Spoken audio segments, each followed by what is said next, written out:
Happy Christmas! ఎలా జరిగిందండి మీ Christmas? నేనైతే క్రిస్మస్‌ని ఇలా సెలబ్రేట్ చేసుకున్నానండి. ఏర్పరచి వెలుగుకి పగలనియు చీకటికి రాత్రనియు పేరు పెట్టెను.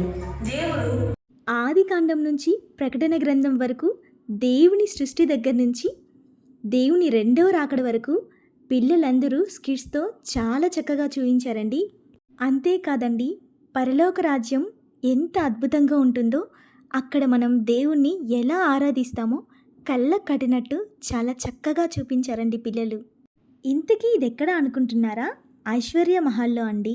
జైపాల్ అంకుల్ గారు every year Christmas prayer meeting ఇక్కడే పెడతారు. ఇంతకీ మీకు క్రిస్మస్ అర్థం తెలుసా? క్రైస్ట్ అంటే క్రీస్తు, మస్ అంటే ఆరాధన, క్రిస్మస్ అంటే క్రీస్తుని ఆరాధించడం. ఎంతమంది నిజమైన క్రిస్మస్ని జరుపుకుంటున్నారండి?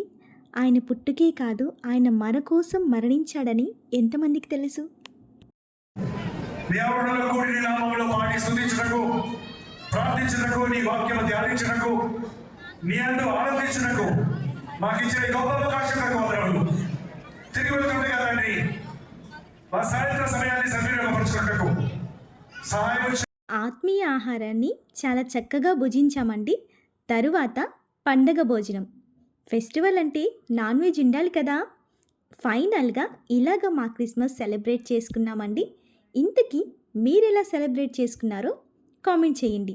ఈ వీడియో మీకు నచ్చినట్లయితే లైక్ చేయండి, షేర్ చేయండి, సబ్స్క్రైబ్ చేయండి.